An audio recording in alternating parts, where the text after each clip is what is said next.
स्वागत आहे तुमचं सुबोध जाधव इंग्लिश सोल्युशन या यूट्यूब चॅनलमध्ये। आज आपण या व्हिडिओमध्ये बघणार आहोत perfect continuous past tense. Perfect continuous past tense म्हणजे काय, त्याची सूत्र काय आहेत, त्याचबरोबर त्याचा वापर कधी केला जातो हे आपण काय करणार आहोत तर या व्हिडिओमध्ये सविस्तर समजून घेणार आहोत। ओके, सर्वात महत्त्वाची सूचना, चॅनलला लाईक, शेअर आणि सबस्क्राईब करायला विसरू नका। त्याचबरोबर जे सर्व टेन्सेस आहेत सिंपल प्रेझेंट टेन्स पासून तर continuous perfect continuous future tense पर्यंत 12 टेन्सेस, त्या सर्वांच्या व्हिडिओ लिंक तुम्हाला डिस्क्रिप्शनमध्ये मिळून जातील। त्यामुळे डिस्क्रिप्शनमध्ये जाऊन निश्चित तुम्ही काय करा तर सर्व टेन्सेसचा अभ्यास सुद्धा करा। ओके, चला तर मग आता वेळ न गमावता सुरुवात करूया समजून घ्यायला। ते म्हणजेच परफेक्ट कंटिन्यूअस पास्ट टेन्स म्हणजे काय, त्याचे सूत्र काय आहेत आणि त्याचा वापर कुठे केला जातो हे समजून घ्यायला।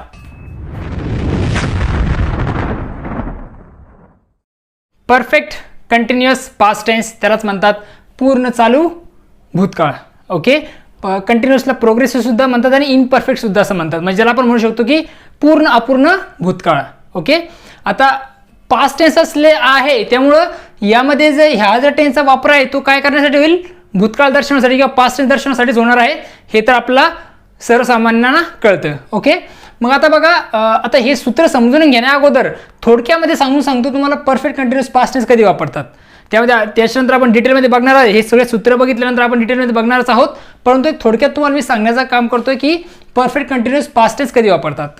ओके, परफेक्ट कंटिन्यूअस पास्ट टेन्सचा वापर होतो एखादी क्रिया ही भूतकाळात चालू होते आणि भूतकाळातच ती काय होऊन जाते, संपून जाते। ओके, भूतकाळातच चालू होणार आणि भूतकाळातच ती काय होऊन जाणार, संपून जाणार, त्यावेळेस आपण काय करत असतो, परफेक्ट कंटिन्यूअस पास्ट टेन्सचा वापर करत असतो।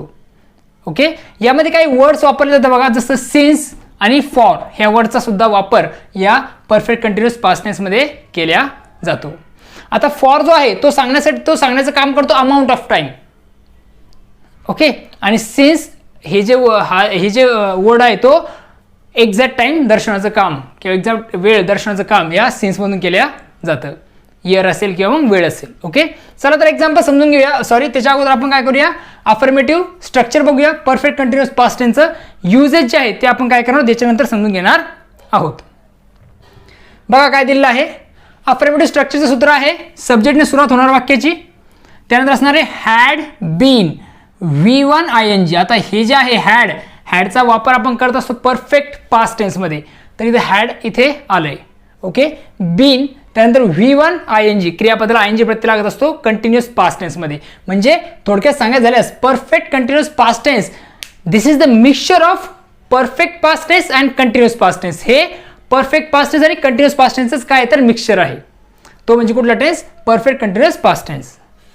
अंडरस्टँड, वापर कधी होतो, ज्यावेळेस क्रिया भूतकाळात चालू असते आणि तीच भूतकाळात कुठेतरी एका सर्टन टाइमला कंप्लीट होते, त्यावेळेस आपण काय करतो, परफेक्ट कंटिन्यूअस पास्ट टेन्सचा वापर करत असतो। आता हे स्ट्रक्चर सर्वांनी लक्षात ठेवायचं आहे, subject plus had been plus V1 plus ING plus O। Affirmative म्हणजे काय, होकारार्थी ते वाक्य रचना ती आपल्याला सांगता येईल। ओके, एक्झाम्पल बघा, पहिलं एक्झाम्पल दिसतंय सूत्रानुसारच असणार आहे, she had been watching the movie for 2 hours।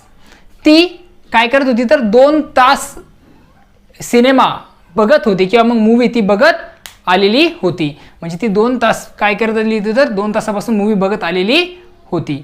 For वापरलंय आणि यातून एक अमाऊंट ऑफ टाइम दर्शवण्याचं काम होते, 2 hours 5 hours 10 hours जे असेल ते। ओके, त्यानंतर आहे he had been studying at that university since 2009। 2009 पासून तो त्या युनिव्हर्सिटीमध्ये काय करत आलेला होता, शिकत आलेला होता। क्रिया भूतकाळात चालू झाली होती आणि भूतकाळातच ती काय गेली तर संपून गेलेली आहे।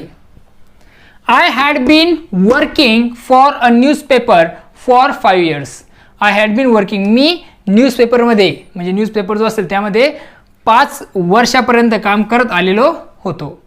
5 वर्षापासून काम करत आलेलो होतो किंवा मग 5 वर्षासाठी मी काम करत आलेलो होतो। ओके, समजलंय थोडक्यामध्ये। अशा प्रकारे आपण काय करत असतो तर अफर्मेटिव्ह सेंटेन्सचे वाक्य म्हणू शकतो परफेक्ट कंटिन्यूअस पास्ट टेन्सचे। आता पुढचं आहे निगेटिव्ह स्ट्रक्चर म्हणजे नकारार्थी वाक्य। आता नकारार्थी वाक्यात सूत्र काय असणार आहे तर सोपं आहे, subject plus had not been. आता नॉट टाकला म्हणजे काय झाला, निगेटिव्ह झाला, आणि तो नॉट कुठं टाकायचा तुम्हाला, ह्या हेल्पिंग वरून नंतर म्हणजे हॅड नंतर तुम्हाला नॉट टाकायचं आहे। निगेटिव्ह स्ट्रक्चरचं काय सूत्र तयार होईल मग, subject plus had not plus been plus V1 plus ING plus ऑब्जेक्ट हे असणार आहे निगेटिव्ह स्ट्रक्चरचं सूत्र. आता एक्झाम्पल बघूया. They had not been doing their work since 2009.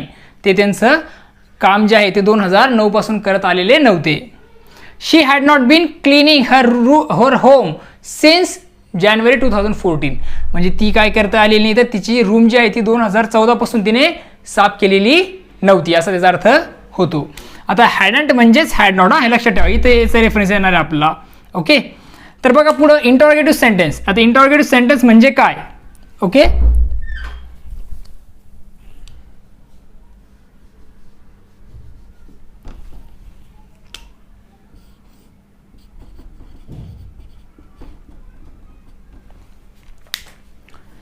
Interrogative sentence म्हणजे काय? तर बघा प्रश्नार्थक वाक्य. आता हे जे स्ट्रक्चर्स असतील ते दोन्ही पॉझिटिव्ह आणि निगेटिव्ह स्ट्रक्चर आहेत, ज्यामध्ये प्रश्न विचारला जातो. म्हणजे परफेक्ट कंटिन्युअस पास्ट टेन्समध्ये तुम्ही प्रश्न विचारणार आहात. मग आता काय आहे पहिलं सूत्र? Had plus subject plus been plus V1 plus ING plus object शेवटी क्वेश्चन मार्क. हे आहे पॉझिटिव्ह क्वेश्चनचं सूत्र. कशाचं? परफेक्ट कंटिन्युअस पास्ट टेन्सचं. आणि hadn't plus subject plus been plus V1 plus ING plus object शेवटी क्वेश्चन मार्क. हे आहे निगेटिव्ह सेंटेन्सचं स्ट्रक्चरचं सूत्र. ओके, कशाचं? तर परफेक्ट कंटिन्युअस पास्ट टेन्सचं. आता हॅडंट म्हणजेच काय? तर हॅड नॉट, हे लक्षात ठेवा. एक्झाम्पल नंबर 1 बघा. Had Vikas been using same car since 2015. Vikas हा 2015 पासून सेम कार ते वापरलेली होती का? पुढचं example. Hadn't Sneha been working. Sneha काम करत आलेली नव्हती का? हे झालं त्याचं एक्झाम्पल. म्हणजेच अशा प्रकारे तुम्ही काय करू शकता? तर इंटरोगेटिव्ह सेंटेन्सचे एक्झाम्पल्स तुम्ही बनवू शकता. ओके, चला तर आता आपण नंतर बघत आहोत युजेस. यूज कशा प्रकारे केला जाईल कशाचा? परफेक्ट कंटिन्युअस पास्ट टेन्सचा. त्याचे युजेस आपण काय करूयात आता सविस्तर समजून घेऊया. परफेक्ट कंटिन्युअस पास्ट टेन्सचे युजेस आपण बघतोय, त्याचा वापर कसा केला जातो बघा. पहिलं काय सांगितलेलं आहे? It is use for an action that began before a certain point in the past. एखादी ॲक्शन ज्यावेळेस भूतकाळामध्ये एखाद्या वेळेस सुरू होते and continued up to that time, आणि ती एका पर्टिक्युलर काळापर्यंत चालू असते, त्यावेळेस आपल्याला काय करायचं आहे? परफेक्ट कंटिन्युअस पास्ट टेन्सचा वापर करायचा आहे. म्हणजे एखादी क्रिया ही भूतकाळातच चालू होणार आणि ती भूतकाळातच काय होऊन जाणार? थोडक्यामध्ये संपून जाणार. असा प्रसंग असेल तर त्यावेळेस आपल्याला काय करायचं आहे? परफेक्ट कंटिन्युअस पास्ट टेन्स वापरायचा आहे. ओके, तर याचं एक्झाम्पल बघा. Seema had been dancing for 2 hours. Seema ही 2 तासापर्यंत नाचत आलेली होती. दुसरं example. I had been reading this novel since 2019. ही नोवेल मी 2009 पासून वाचत आलेलो होतो.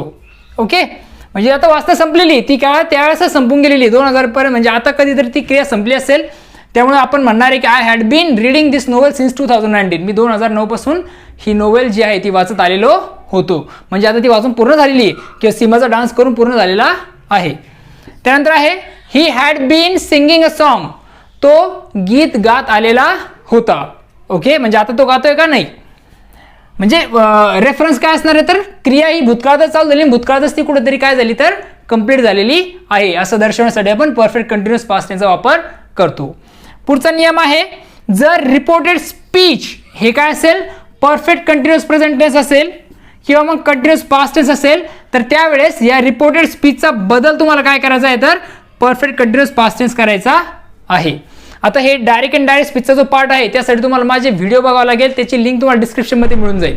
डायरेक्ट अँड डायरेक्टचे बदल कसे होतात हे त्यामध्ये मी सविस्तर सांगितलेलं आहे, तर ते व्हिडिओ तुम्ही जाऊन बघा, त्याची लिंक तुम्हाला डिस्क्रिप्शनमध्ये दिलेली आहे. ओके, आता यामध्ये थोडक्यात समजून सांगतो, सर्व नियम मी ते सांगणार नाही. फक्त पहिलं एक्झाम्पल दिलेलं आहे, शी सेड आय वॉज हेल्पिंग हिम. आता हे आय वॉज हेल्पिंग हिम जे आहे हे कंटिन्युअस पास्ट टेन्स आहे, म्हणजे रिपोर्टेड स्पीच काय आहे?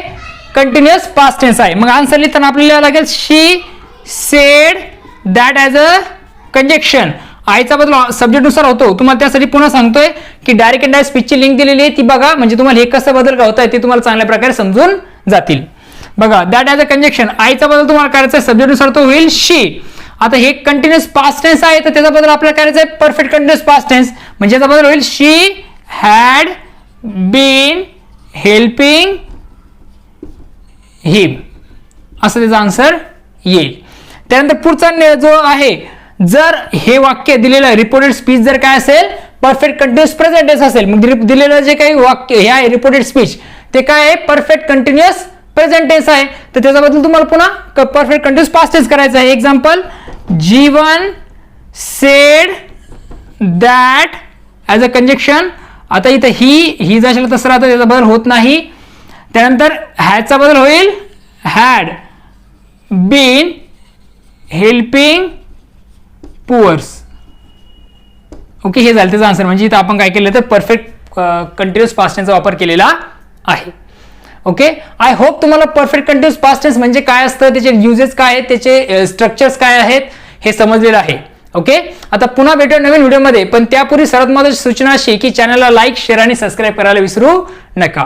काही अडचणी असतील तर निश्चित मला कमेंट सेक्शनमध्ये कळवा. ओके, निश्चित आपण त्याच्यावर व्हिडिओ बनवून तो प्रॉब्लेम जो आहे तो आपण सॉल्व्ह करण्याचा प्रयत्न करणार आहोत. ओके, आणि मी 8, 9, 10, 11, 12 यांचे सर्वांची व्हिडिओ बनवले आणि त्याची प्लेलिस्ट सुद्धा बनवली आहे. त्यामुळे तुम्ही प्लेलिस्टमध्ये जाऊन काय करू शकता, तुमच्या क्लास वाईज सर्व व्हिडिओ तुम्ही बघू शकता. आणखी काही सूचना असतील तर मला कमेंट बॉक्समध्ये निश्चित कळवायला विसरू नका. चला तर पुन्हा भेटूया नवीन व्हिडिओमध्ये. बघत रहा सुबोध जाधव इंग्लिश सोल्युशन हे यूट्यूब चॅनल. तोपर्यंत थँक्यू अँड टेक केअर.